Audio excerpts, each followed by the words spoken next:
पाईपलाईनमधील पाणी लिकेज ओळखणे. पीव्हीसी पाईपवर 2 तारा ठेवल्या जातात. पाणी लीक झाल्यास त्या 2 तारा एकमेकांना जोडले जातात व रिले सक्रिय होऊन अलार्म वाजतो. नाल्यातील अतिप्रवाह ओळखणे. प्रत्येक नाल्यामध्ये एक स्वतंत्र वायर सेन्सर ठेवलेला असतो. पाण्याची पातळी वाढून सिग्नल स्पष्ट झाला त्याचा रिले अलार्म सक्रिय करतो. सध्याची समस्या अशी की कोणत्याही घटना अचानक घडतात. वेळेवर कोणालाच कळत नाही. नुकसान झाल्यास समस्या लक्षात येते. असं होईल नाही की ज्यांनी पाईपलाईन लिकेजच्या समस्येला सामोरे गेला नसावा. पाईपलाईन लिकेज होते ते आपल्याला माहिती नसते की पाईपलाईन लिकेज कुठे झालाय. त्याचा अंदाजही नसतो. खोदत खोदत ते पूर्ण रोड खोदत जातात. कारण आपल्याला माहितीच नसते की पाईपलाईन लिकेज कुठे झालाय. त्याचा अंदाजही नसून ते खोदत खोदत पूर्ण रोड खोदून टाकतात. हे सर्व टाळण्यासाठी मी हा प्रोजेक्ट बनवला आहे. अजून एक अशी समस्या आहे की ज्यामुळे रोडचे नुकसान होते. पावसाळ्यामुळे नाल्यात किंवा गटारात कचरा अडकल्यामुळे व्यवस्थित फ्लो होत नाही. ओव्हरफ्लोमुळे पाणी रोडवर जाते, ट्रॅफिक वाढतात, खड्डे वाढत जातात. हे सर्व टाळण्यासाठी मी हा प्रोजेक्ट बनवला आहे. जर नाल्यामध्ये ओव्हरफ्लो झाला, रिले मॉड्यूल सक्रिय होऊन alarm वाजेल.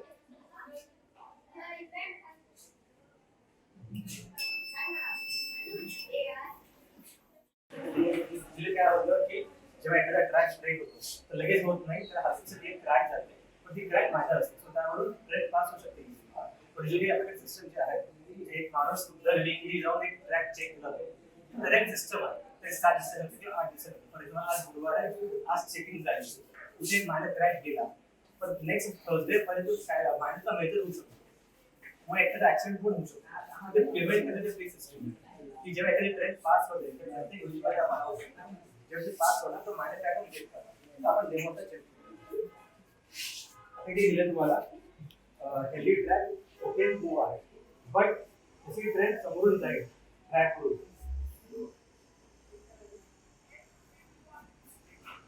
other track directed sending info to track bus server. So server ला info इथे माझा ट्रॅक आलेला आहे, तर इथे चेक करा. सो तो माझ्या असं आपण जर प्रिव्हेंट करू शकतो. माझ्याचा मेजर करू शकतो. सो आपण एक टाइम फ्रेम हाय टेबल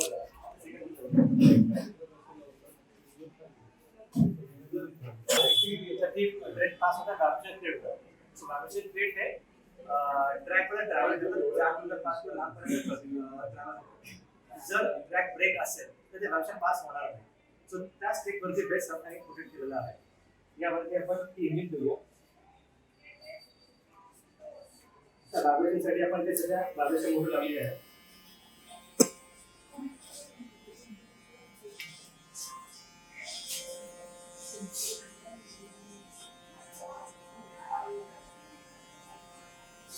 आता तुम्ही स्क्रीनवर बघायला की ओके प्रोसेस म्हणजे ट्रॅक ब्रोकन नाही, तुम्ही जाऊ शकता. आता ही सिग्नल ट्रॅक ब्रेक झालेला असेल तर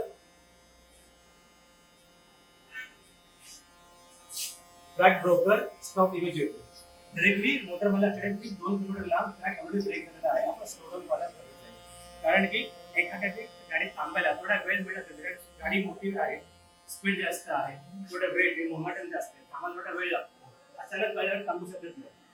सो त्या लांबूनच कळलं 2 किलोमीटर 3 किलोमीटर लांबून की भाई पुढे ट्रॅक ब्रेक झाला, आपण थांबूया, स्लो डाऊन होऊया. तर प्रिव्हेंट करू शकतो.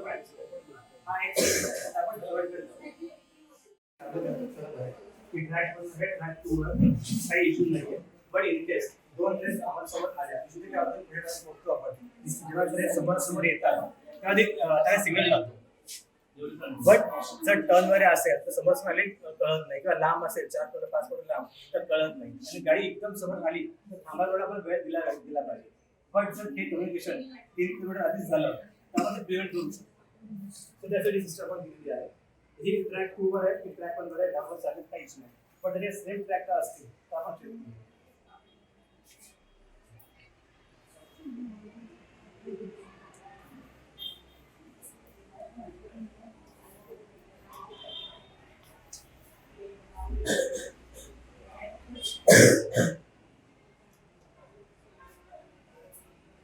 आता दोन्ही ट्रेन सेम ट्रॅकवरती आल्या, दोन्हीकडे मेसेज आला स्लो डाऊन आहे, स्लो डाऊन.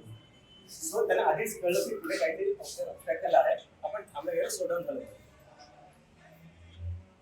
सो जी प्रिव्हेंटेशन आपण एक 3 किलोमीटर लांबच करू शकतो, समज याची गरज नाही.